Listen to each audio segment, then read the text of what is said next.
पलविया साहिबा, पंजाब को लेकर ऑब्वियसली पंजाब में एक बहुत बड़ी ताकत थी तहरीक इंसाफ, वो तिधर बिधर हो गई है, आईपीपी के अंदर चली गई है। आप इन करना चाह रहे थे, लेकिन आपके लिए चैलेंज है ये इस्तेकाम पाकिस्तान पार्टी, और आपको क्या लगता है ये किस लिए बनाई गई है? पीपल्स पार्टी का रास्ता रोकने के लिए पंजाब में?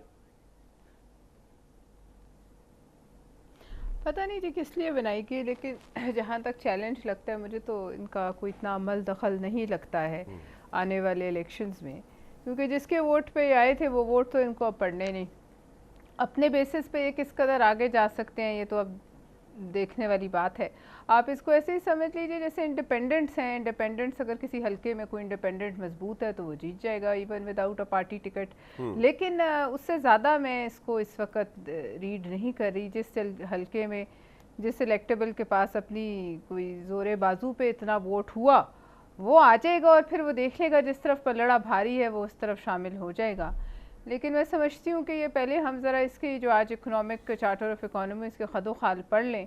इसको पढ़ने के बाद हम इसमें मज़ीद तबसरा कर सकते हैं कि आने वाले दिनों में इलेक्शन का क्या माहौल होगा, कब होंगे, कैसे होंगे। वो सब कुछ जो है वो मेरे ख्याल में भी प्रीमेच्योर है जब तक मेरे और आपके सामने वो टेक्स्ट नहीं आता जो आज साइन हुआ है। उस टेक्स्ट में ही आगे आने वाले दिनों के लिए बहुत सी जो है वो रोड मैप्स होंगे और उसी की बेसिस पे फिर आप कल के प्रोग्राम में तज्जिया बेहतर कर सकेंगे।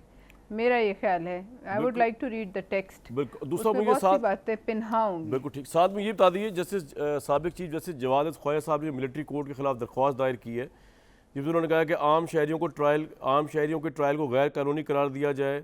मिलिट्री कोर्ट में ट्रायल के हवाले से किए गए अफराद को कहाँ रखेगा, इसका डाटा तलब किया जाए।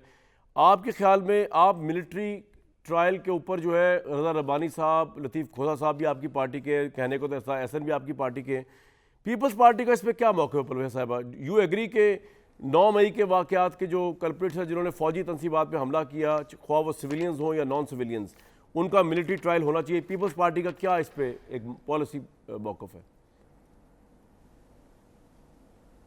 देखिए कामरान शाहिद साहब, मिलिट्री ट्रायल जो है वो कोई अगर तो आज आके कोई शिक इंसर्ट हुई है आइन में फिर एक और बात है।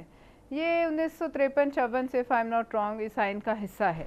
और ख़ुद इमरान खान के दौरे हुकूमत में मेरे ख्याल में 25-26 लोग जो हैं वो इसमें ट्राई हो चुके हैं, क्योंकि उस ज़माने में जो है आप पर और सब पर कदगने थी, तो बात इस कदर नहीं खुल के फैल सकी जिस तरह के अब ये लोग फैला रहे हैं।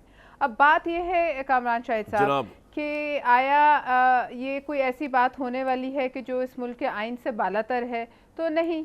दूसरी बात ये कि अगर ऐसे कोई लोग हैं जो कि इनोसेंट हैं उनको धर लिया जाए तो वो भी मैं नहीं समझती कि हो सकता है, क्योंकि जो किरदार इसमें आगे आगे उस दिन जो जलाने के लिए आगे जिन्ना साहब के घर को जलाने के लिए आगे थे वो तो सब कैमरे पे थे। उनको ये तमाम लोगों को ये पता था, उनको यकीन दहानी कराई गई थी कि भाई जाना तुम सब जो है कामयाब हो गए। इसलिए उनके प्लान में ये नहीं था कि किसी दिन ये जो वो बना रहे थे वीडियोज़ ये उनके खिलाफ इस्तेमाल होगी। वो तो प्लान उनका तलपट हो गया।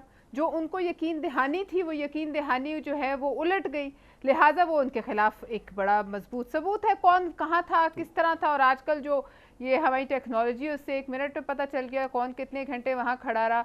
मतलब आम आदमी का क्या काम चला हो, आप एग्री करते हैं, आप ये कह रही हैं, एग्री करते हैं आप इससे कि ये होना चाहिए? मैं ये एग्री कर रही हूँ कि आइन और कानून से बालातर ये बात नहीं है। और ये भी मैं आपको एक बात बता दूं कि इस मुल्क में, इस दुनिया में कोई ऐसा छोटे से छोटा थर्ड वर्ल्ड कंट्री, कमज़ोर से कमज़ोर नहीं है जहां ऐसा वाक़या हो और फिर लोग ट्राई ना हो। ये आप अगर इजाज़त देंगे तो कल को या आपके साथ जो आपका दुश्मन बैठा हुआ है वो इससे बड़ी आपके साथ करेगा। जो उन्होंने कहा कि हम अरबों रुपया लगाकर वो नहीं कर सके, जो अंदर से इनके लोगों ने कर दिया।